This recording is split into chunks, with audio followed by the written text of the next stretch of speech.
Political parties are supposed to be vehicles of change and agents of development. However, who fund them?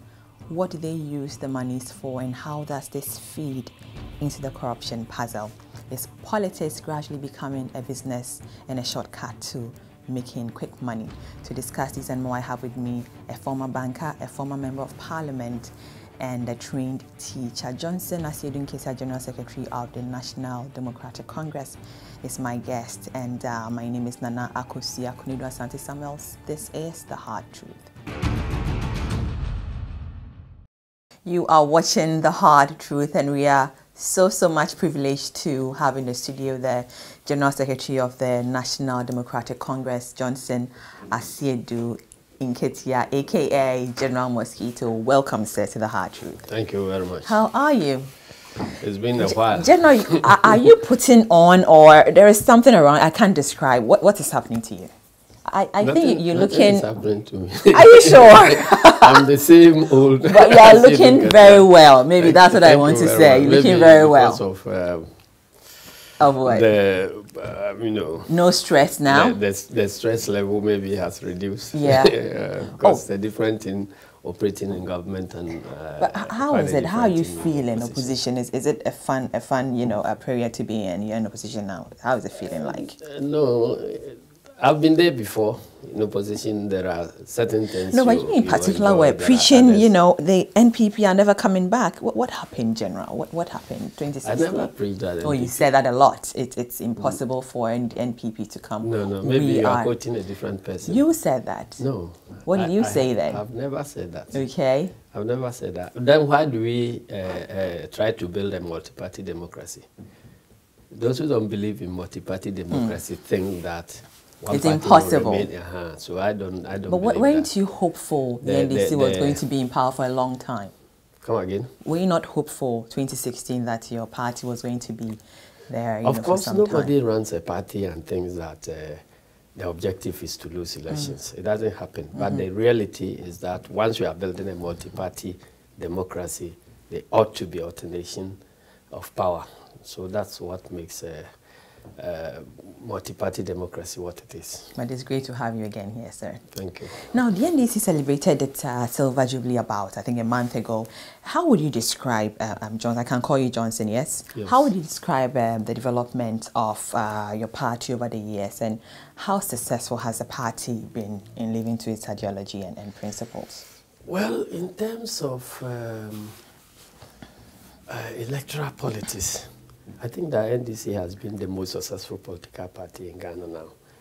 We are one of the youngest political parties, and yet we've been in power for more years than any other party. So in that respect, I would say that we are the most successful political party. But in organization and in politics, there is never, the best situation. There is always room for improvement. Right. So celebrations like this give us opportunity to look at our past, see what we did right so we can continue and even do better. See what didn't go too well, so we look at the causes and deal with them. So that is precisely the reason why. But you in person lamented about the fact that the NDC has lost touch with its ideology of social democracy, to the extent that some of the ministers under the government, didn't understand social democracy or the philosophy behind it. How has this, or how did this affect the party? Well, we are looking at what to do to correct that one. And so in the coming weeks, we are relaunching our party school. A party school? Yes. Party school has been my pet subject for more than 7 years now. Yeah. I've always been saying that even whatever organization you build, you need to have a succession plan. You need to have a means of carrying over the beliefs to the younger generations. And so it happens in the churches. We did that during the revolution, where we have the cadets schools, where from time to time we took the cadets or training and so on, so that you keep. So training to get what? Succession? Isn't there a succession plan already? You are talking about succession planning. Don't you do training in the media? We do a lot. Precisely, that is precisely what it is. Because if you are in an organization and life is transient, you leave at some point in time, and some people will have to come on board. So even as you are gaining experience, you must have a way of imparting the experience to the up and coming, so that when you are not there, you wherever you are, you rest assured that there are people who are carrying on the torch of your beliefs. And so it is normal for parties, particularly progressive parties, to establish. But sir, at the end of the day, there will be an election. If you're talking about succession planning, who will be here and who will take what at a certain point in time. But there's going to be an election. I mean, that's what goes on in a party. It's an election to determine who takes which position. So yes. In what form, again, is this training, or how effective would that training be? Do you know that when a pope dies, another pope is elected? Exactly. If that pope is not upgraded up to the level of cardinal, okay, if there is nobody at the level of cardinal and the pope leaves, who takes over? So in spite of the fact that elections will take place for different people to be elected to occupy different positions, you need to have a pool of people who are capable, who are knowledgeable in the ideals of the party, so that at any point in time, there are people available to choose from to occupy the various positions. And political party is a group of people who believe in who share similar beliefs as to how a country ought to be governed. And they struggle to capture power so that they can put their beliefs into action. So people join political parties, various political parties, because they associate themselves with the core beliefs of those parties. And the core beliefs may have originated from the founding fathers, and they may pass on. So that is the reason why there ought to be constant training within the political party, so that the core beliefs can be passed on to the succeeding generations, even if there are going to be refined or redefined according to changing times. There ought to be some training in what the basic beliefs are before anything else can happen. Otherwise, when you get when you are in government and you have to implement your policy, and you don't have a pool of people who share or who are knowledgeable in the various ways of implementing your ideology, and you give them positions, they will then be using their natural talents and their various backgrounds to do things the way they know. I've always said in our party that when you do party elections, maybe if you don't have a pool of people who are knowledgeable in the ways of the party, you do party elections, people will win. They win according to their popularity. So, for instance, in places where teachers win, okay, a teacher who wins, will begin running the branch there as if it is a branch of NAT or something. You can have a GPRTU person to win at some other place. He will also begin running the branch there as the way GPRTU runs. So there must be principles, and there must be ways of doing it. There must be core beliefs, and there must be, ways in which the party does its business. Johnson, you also mentioned it is from this that when you come to power, your policies flow. Otherwise, so everybody understands the direction of the party. But you also mentioned that some ministers, you claim didn't understand the party's ideology. I want to ask you, which were those ministers? I don't remember making a categorical statement like that. What I said, though, was that if you don't have a way of training your people, you could have ministers from various backgrounds who may not understand what social democracy is. So if they come to be occupying certain positions, then they will be running the offices the way they know, which may be contradictory to the core beliefs of social democracy. But if you have a party school and you have constant training and so on, so before somebody becomes a member of parliament, before somebody becomes a minister of state, they understand, they share the belief of social democrats as far as how education, for instance, should be organized. They share the same beliefs as to how industry should be organized, and so on. So when there is a debate on the floor of parliament, you don't need to go from the party office on every subject to say that when this subject comes, this is the line of your debate, or when that subject comes. Once they grasp the core principles of social democracy, any subject that will come, it's easier to participate. Now, citizens, Johnson, no longer seem content with vague and abstract ideologies, but rather parties, or they want the parties to translate their ideologies into doing things that will benefit them. However, the majority of the Ghanaian populace also would want to understand, apart from what your party says, the populace also want to understand the burden of the party in general. Let me ask you, if the majority of the major pro-poor policy interventions such as sleep and all of that and school feedings were introduced by your by other parties, isn't that an irony in its sense? No. The fact that somebody begins to believe in what you believe in should make you happy. It doesn't make you to abandon what you believe in. Why won't you start? So there is a belief, the populace believe in something else, so why won't you start? And then you wait for someone else to do it. So an example, LEAP, NHIS, and all of that were started by the opposition. Again, isn't that an irony in its sense? Situations change. You understand? So the situation today that may be favorable for maybe another airport to be established in Accra. Okay. It may not be favorable now, but as the economy grows, you come to a point where you need to establish a new airport.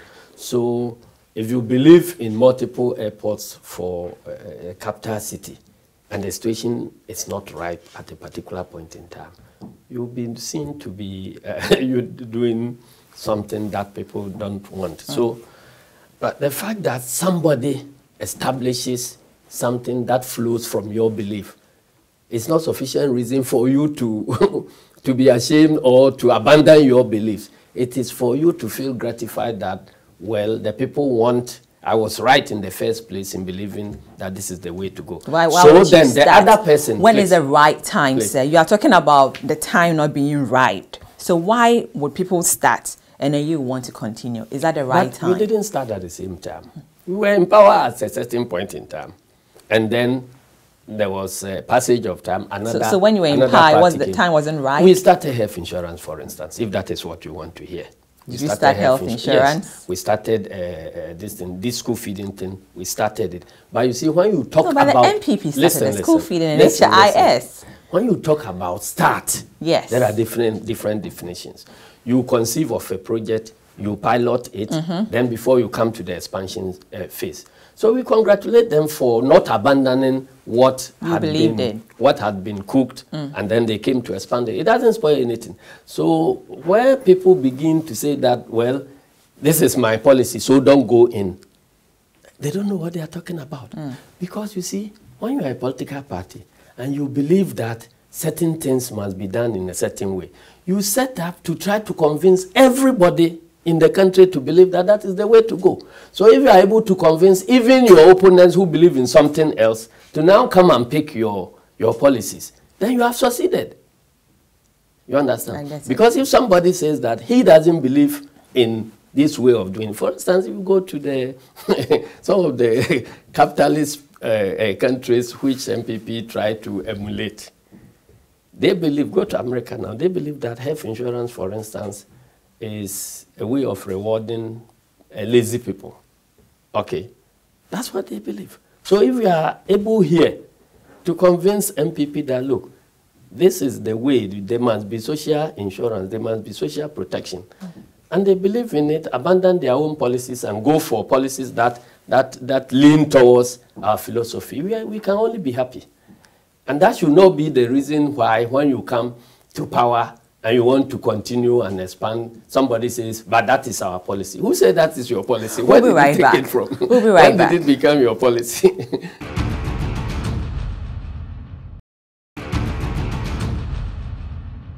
Welcome back. You're still watching The Hard Truth, and I still have with me the General Secretary of the NDC, Kwadwo Asiedu Nketia. Now, Mr. Nketia, or General Mosquito, that name I like. A Nigerian politician, you know, Honorable Patrick Ihiabon, described political parties as a band of illicit gathering together for the sole purpose of acquiring a political power and to see how the political power to be deployed either in service of the nation or in service for self. Many Ghanaians now feel that politics is now more about self-gain and not about service to the nation. Is politics now becoming a business venture? No, I don't think so. We are doing politics properly. It shouldn't be a We are doing politics properly. It shouldn't be a business venture. But like every undertaking, there are people who do it wrongly. If there are opportunities of going wrong, there are people who take advantage of those opportunities. If you go to the church, you have pastors who behave in certain ways as to suggest that the church is for money. If you come to the media, there are media people who believe that they are in to make money. So, but in all this, it is still possible for people to do politics. So being a politician, have you ever used your position to gain something? I don't remember. You don't remember? No. What of the construction of Bui Dam and the blocks and all of that? What of that? Isn't that a gain? Isn't that a gain, Johnson? Tell me. You see, the problem, I've always been saying that the problem about fighting corruption in this country is dishonesty. So if I had my own way, we will fight dishonesty first, and it becomes easy to fight corruption. Because if dishonesty and untruthfulness prevails, you find those who are doing corruption wanting to use the proceeds of that corrupt act to fight those who are fighting corruption in such a way that if you are not careful, they create, they will turn the corruption fighters into people who will be seen as the corrupt people. And then they will have their way to misbehave. And so I have always been saying, because of my stand against corruption, there have been several attempts to try to smear me as rather being the corrupt person. And so how would you define, hold on, how would you describe that? So you are a politician, there's a Bui Dam project going on, and you decide to sell some blocks with high costs. It wasn't even, I'm listening. That matter was sent to court. 2 cases from that, and I took them to court. I got judgment about one. The other one is still in court. But luckily for me, you know, the story behind, I don't know how much time we have, but the story behind that Bui Dam story was that I took over as a member, we took over as a board, BPA board. And we realized that certain things had not been done well there. Okay? When we began talking about it, then the former chief executive, having his back behind the wall, now jumps up to try to create scandals, hoping that those scandals will stop us from doing the right things. But luckily, we're able to push and got things done properly. He then came out and, talked about this scandal, about me supplying blocks for the dam to be built. I'm wondering, dams are not constructed with blocks in the first place. You understand?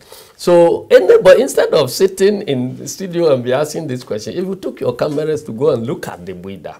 So what were you selling to them then? Please, go and look at the Bui Dam and convince yourself, is this something that is built with blocks? Then you go and look at the BPA and its block factory there, such that whenever they needed blocks for any part of the thing, they molded their own blocks and supplied. Luckily for me, don't go far.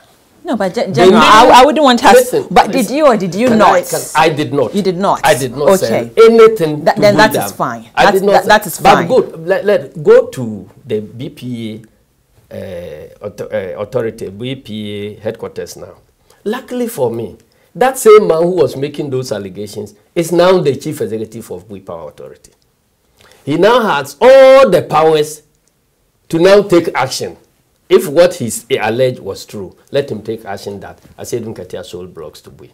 I see. He's then afraid of worry. And the case which is in court, which he had tried to use backdoor means to appeal to me to abandon the case, is still there. Okay, so I listened to those people. Sell blocks, that is fine. To those people. I've left the matter there, but I'm very careful never to take the matter out of court. So if he's the chief executive now, go and interview him and say that, well, you made allegation when you were out of here that Asiedu Nketia was selling blocks to Bui Power, and so you are there. What are you doing now? go and find out. General, competitive elections have increased the cost of running effective political parties. Various research findings have confirmed that funding remains a major challenge in running every effective political party. How difficult has it been for the NDC to mobilize funds to execute its party's programs and activities? Well, again, that is one area that I have made maximum noise about, whether we are in power or out of power. That, in my view, multi-party democracy cannot do without political parties. Political parties are the pillars of multi-party democracy. And they have certain functions which are critical to the success of multi-party democracy, and for that matter, effective running of a country. You know, political parties are the incubators of leadership, as we have it now. So far in Ghana, we have never had an independent presidential candidate who wants to become president. So it tells you that before you become a president, you need to go through a political party. You must be groomed and generated by a political party. Again, when you look at the number of independent MPs in Ghana since the Fourth Republic, or since independence, that number is insignificant and negligible. So that also reinforces the fact that before you go to parliament, you need to be accepted by the political party. You need to be groomed by a political party. It can go on and on and on and on with ministerial appointments and other things. So there was a time when the World Bank and other institutions, development partners were saying that we can support, we will support the economy, but we don't want to deploy anything from our funding towards the funding of politics or anything at all, because that is political. I have had the opportunity of engaging the EU in Brussels. Now look, you are making a mistake, a very big mistake, if you think that your funding just should go to governments to implement projects and so on and so on. You are forgetting that the most critical part of governance is the human being who will implement those policies. It's a human being who will deploy those resources you are bringing for those projects to materialize and so on. So if you have wrong people there who are not properly groomed to be there, then you'll be wasting your time. You will have you bring the loans, and the loans will be abused, and then the masses will not have the resource that is intended so for is them. It difficult again to mobilize funds to run a party? Let me.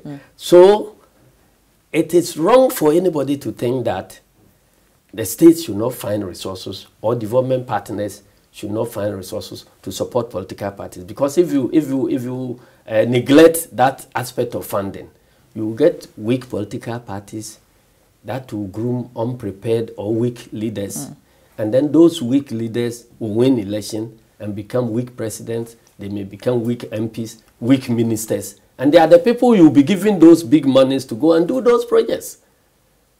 So between a country that has you know, strong leadership, properly groomed, implementing your projects, and another country that has weak leadership, unknowledgeable persons implementing, you know, projects, which you think stand the chance of getting the better outcomes for the people. So they got, you know, convinced that it is right to do something about political party funding. We are not there yet. But even when you come to Ghana, I hear people saying that, oh, as for political parties, you know, they are private enterprises, so why should we spend money on funding of political parties? And I tell you that, why won't you spend money on grooming leadership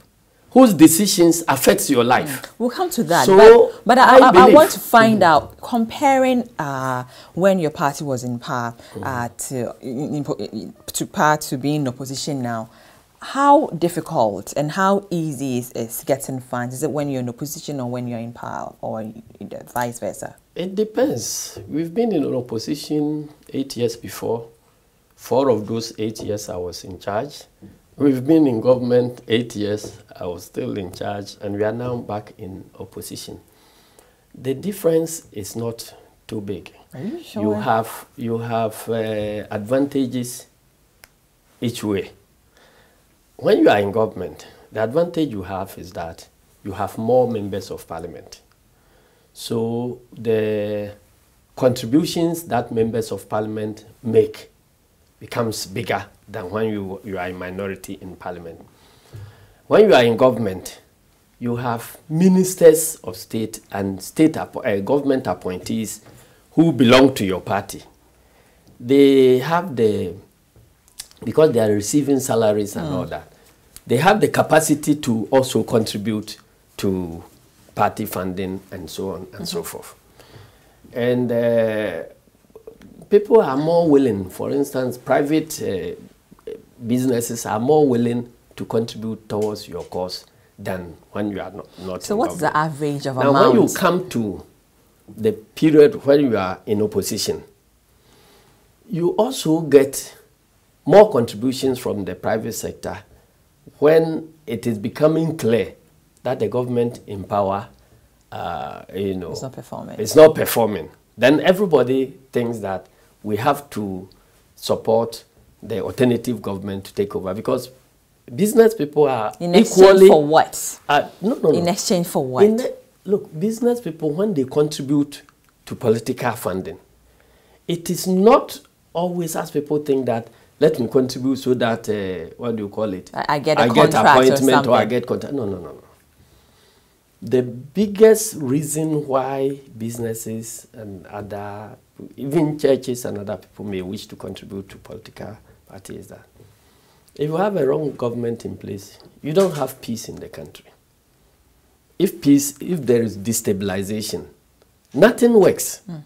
So businesses think they thrive based on certainty of their projections and so on. So if they have a certain political environment, economic environment, the average businessman will want that to continue. What businesses don't like is disruption. So that is the prime motivation for So which category of people or organizations, you know, fund your activities, and what do they get? So you're talking about they're not getting anything, but do these people, are they like from non-Ghanaian donors, or where are they from? No, there are laws about that one. There are laws about it. There are categories of people who cannot contribute to your party fund, any party funding in Ghana. So if anybody does that, it's a criminal activity, which and they can be prosecuted for that. So which people do fund your organization? Yeah. Oh, we have means of raising money. For instance, we do fundraising activities. We issue special ID cards. Oh, but General, how much are you going to generate from that? I mean, how much money? If you are a holder of a gold card, we have gold card, we have platinum card, we have a bronze card, we have anything. So if you want to support us, you pick one of those, and there is a minimum you have to contribute. Those cards don't constitute evidence of your full membership of the political party.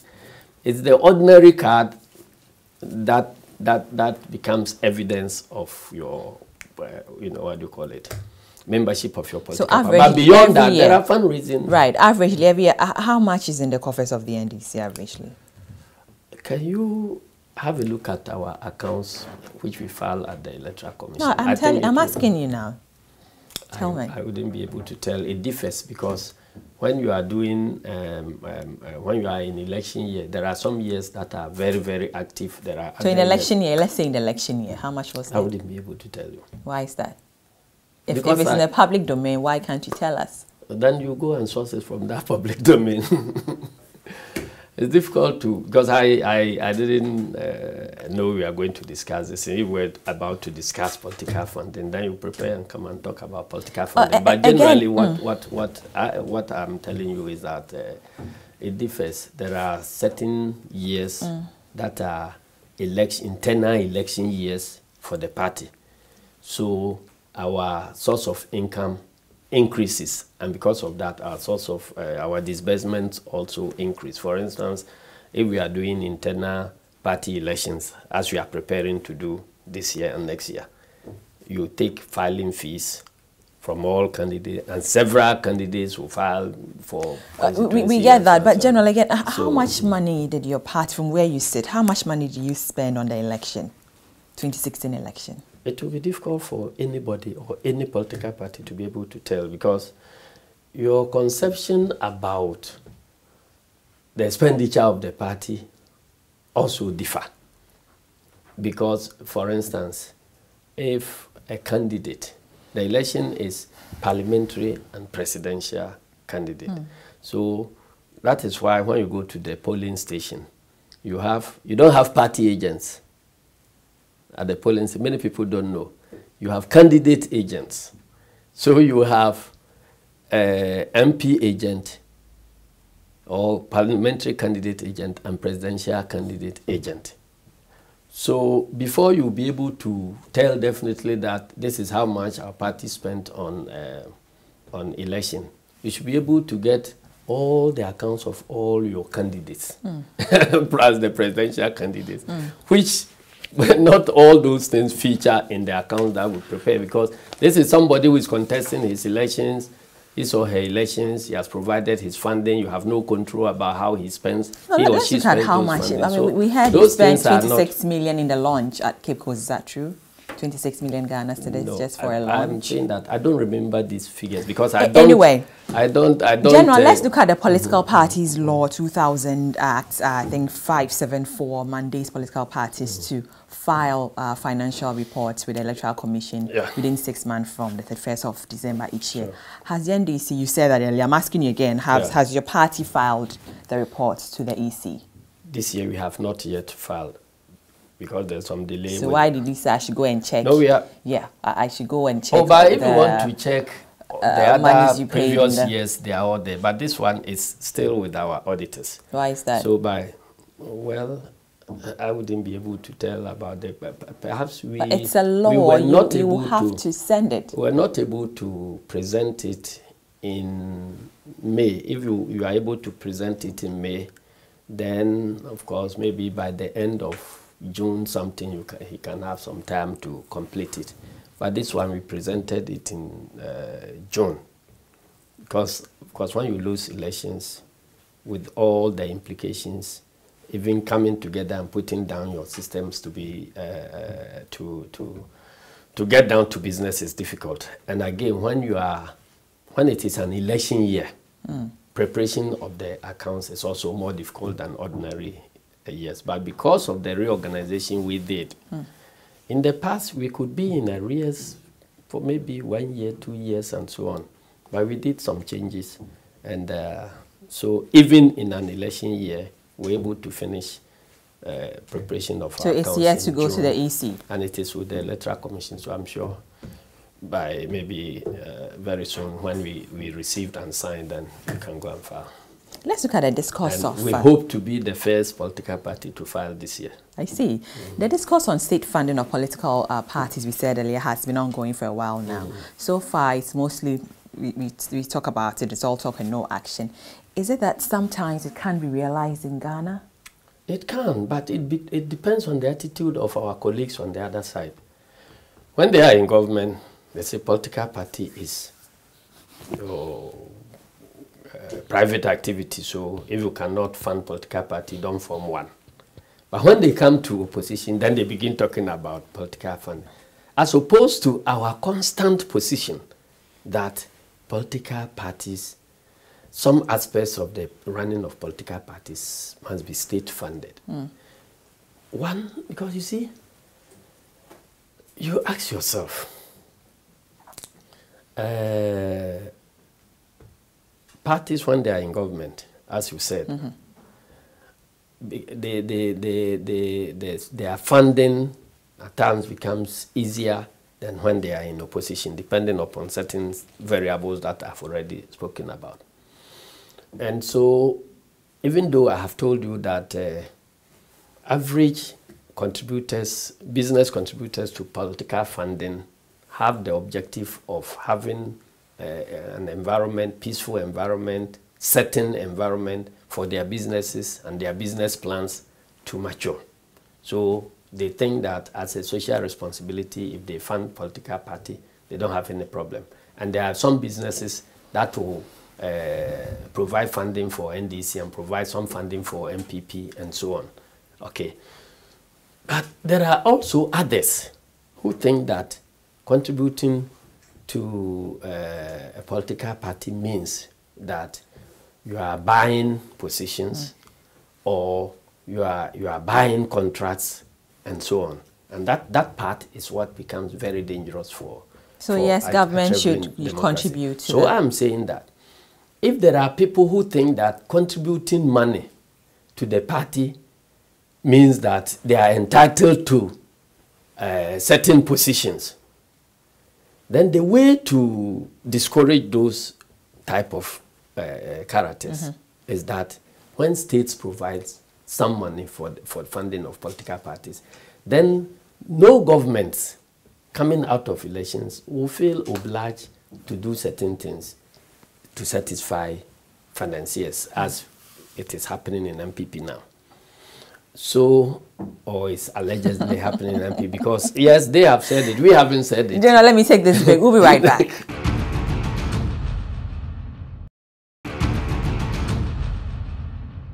Welcome back to The Hard Truth, and Kwadwo Asiedu Nketia is here. He's the General Secretary of the National Democratic Congress. General, Honorable Osei Chairman Sabonsu, proposed the establishment of benchmarks of 3 to 5% of votes for political parties to qualify for state funding. Do you share his view?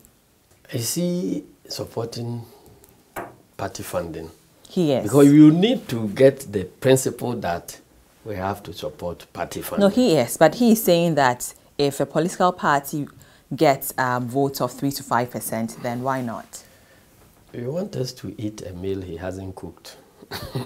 Because we need to understand, we need to agree first that, look, in principle, Ghana has accepted political party funding. Then we come to the how. The how is a very difficult thing, as he has said. And once we agree, and now we come to how are we going to fund political parties? So you agree, yes, that's a yes. That's you my agree. position. Fantastic. Always. But in a bid to promote internal democracy, General, within the party, your party in 2014 expanded its electoral college from 4,000 to about 250,000. But however, there's been many complaints about the new system. Former Health Minister Segbefia Alex blamed the NDC's defeat on the electoral college. You remember the Kwesiboche report, or the committee also recommended that the party must restore the integrity in it. Do you think that it really created more problems than could have solved? You're talking about two things. I'm listening. You're talking about, one, the system is no good. The register, the system of expansion is no good. And another, you are saying that the expansion is good, but there are problems with the register. I want to associate myself with the second one, that anybody who believes in democracy cannot take a position against a system that allows everybody to participate in democracy, because representative democracy is inferior to full democracy. You understand? But there are certain situations that do not allow full democracy to take place. So we settle on the second one, that is representative democracy.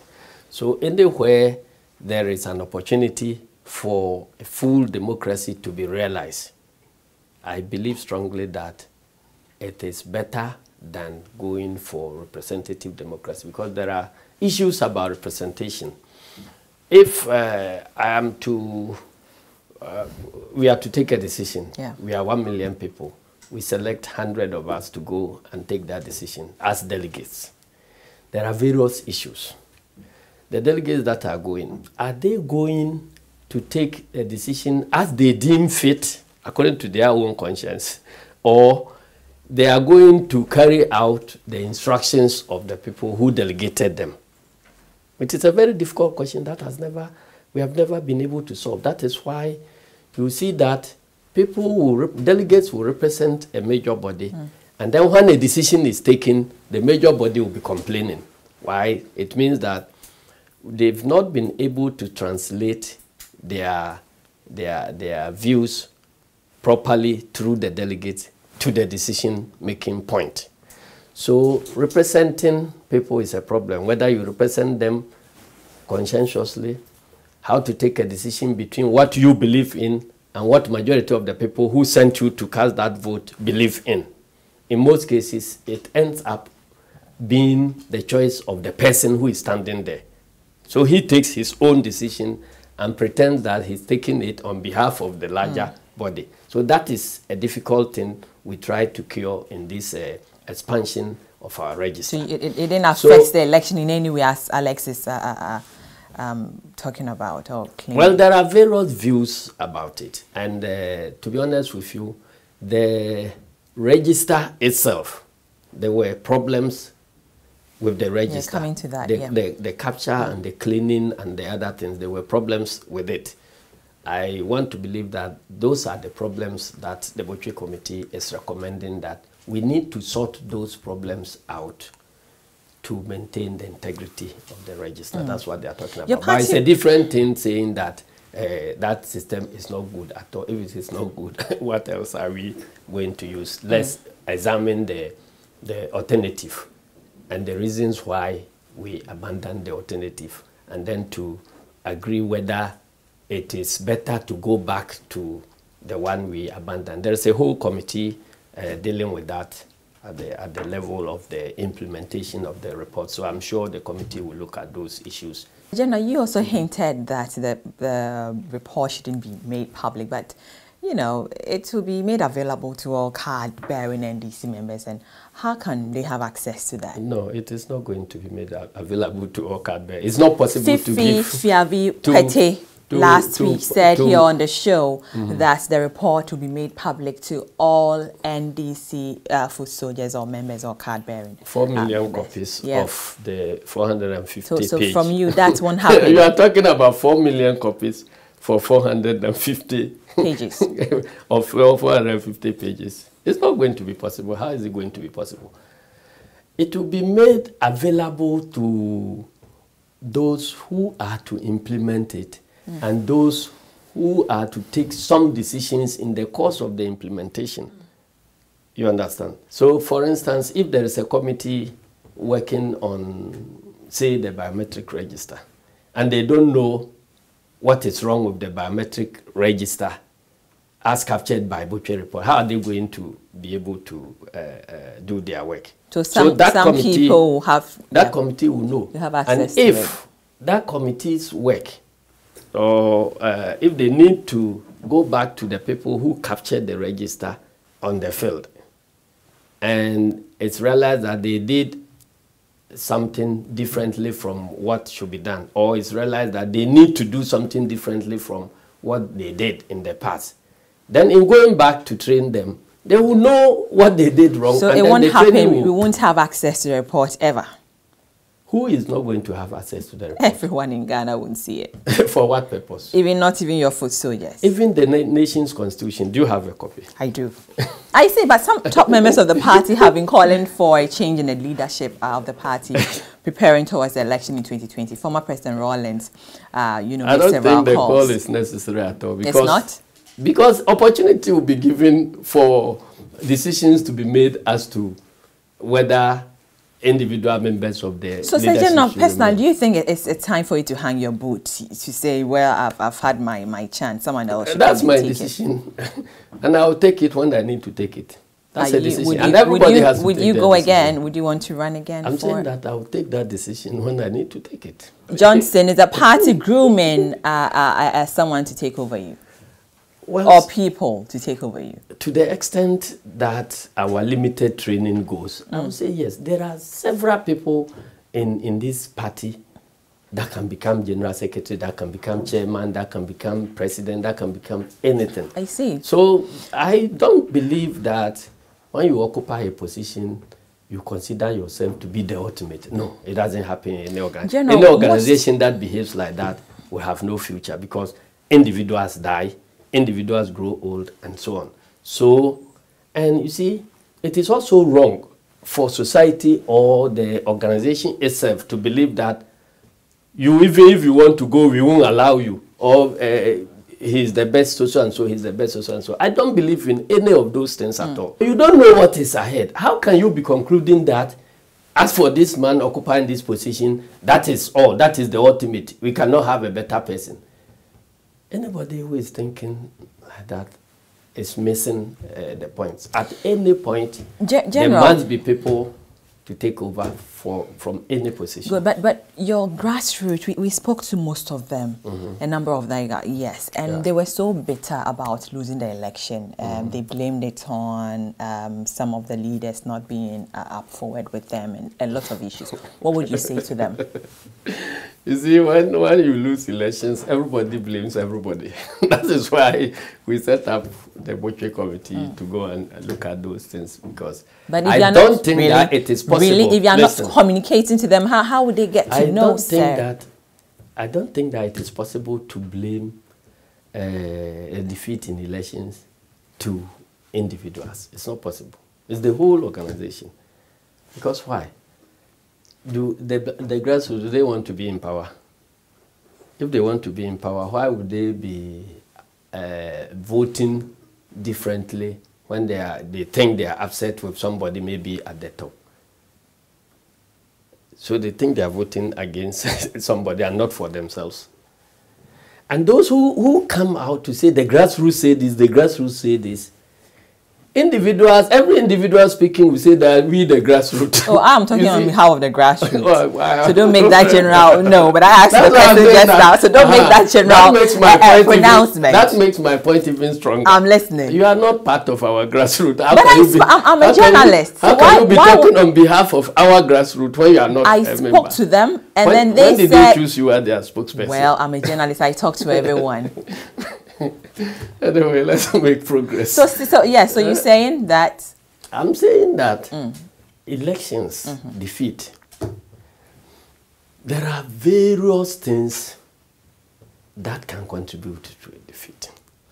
So that is why, since we lost the election, have you ever heard me blaming anybody for the defeat? Did you hear me anywhere saying anything that anybody... We are all culpable. The whole political party, national leadership, grassroots, everywhere. Everybody is equally culpable. It's going into opposition at times, because of what do you call it? At times, it is nature that works in those ways, because you occupy a certain position, you fight well and capture a position. Then, as you are there, gradually you become so satisfied with the position and begin so they shouldn't blame anyone. It's a whole institution. It's a whole institution. Yes. Finally, General. Everybody who has been speaking has a role to play in our defeat. I see. And that is why I didn't want to speak at all. I see. Because, I mean, leadership, general secretary, whoever, everybody has a role in it. So we will better stop licking those wounds. Get up. It doesn't matter the number of times you fall.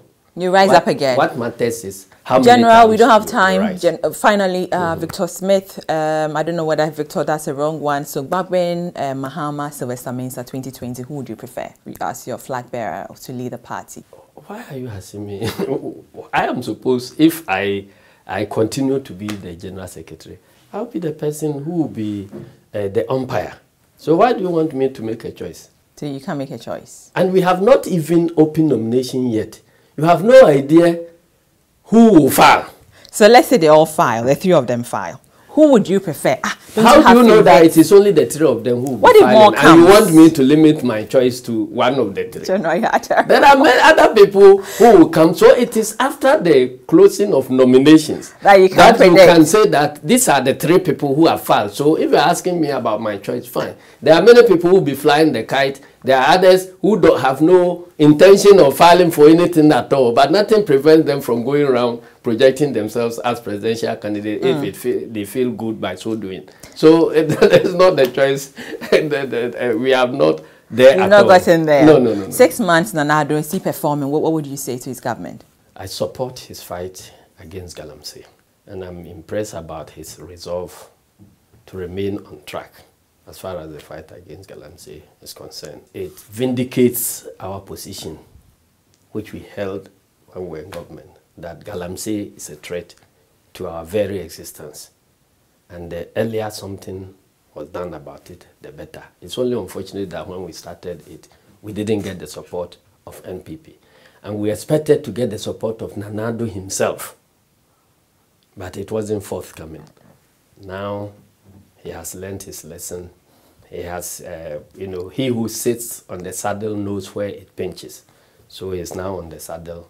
He realizes that he agrees with us that Galamsey is a threat to our very existence. You remember when President Mahama described Chebi as the capital of Galamsey, you saw how they dealt with him. I'm happy. And Chebi is the hometown of the president. So where was he? When he was a flag bearer, and something that was working against the very existence of not only your Chebi people, but the whole Ghana. And you are lucky the president in power then was condemning it. If he had added his voice at that time, maybe the degeneration wouldn't have gone up to this stage. But wherever we are, it is good that he's pushing that agenda.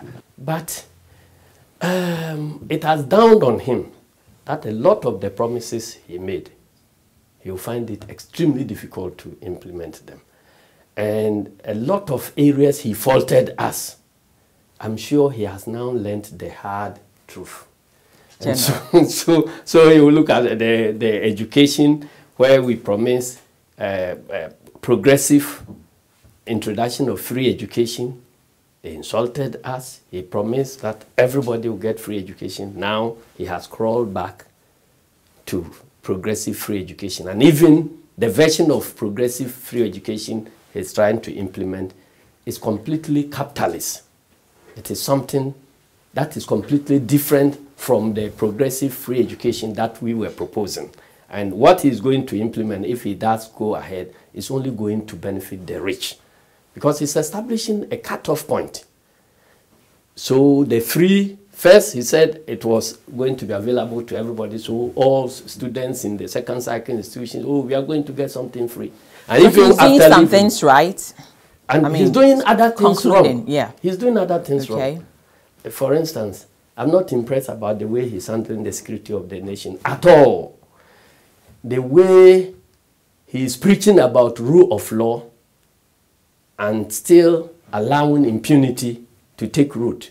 The way he's allowing, individuals like Canada, Japan, bringing out allegations to which Nanado has not been able to respond. For instance, that people paid money in return for positions. General, that will have to be for another discussion. Yes, but thank you very much, those are things that are very, very wrong. And so on is continuing with the borrowing spree. If he thinks that borrowing is what is going to help us, you should come back soon. Thank you very much, General, for talking to the Heart. General Mosquito or Johnson Asiedu Nketia is the General Secretary of the National Democratic Congress. He's been our guest. Thank you, sir, for coming. You've been watching The Hard Truth. Let's follow the conversation, or let's discuss what is it? Should political parties or should the government fund political parties? Let's have this conversation on all our social media platforms, Facebook, Instagram, Twitter, and all of that. My name is Nana Akosia Kunida Santi Samuel. Have a good evening.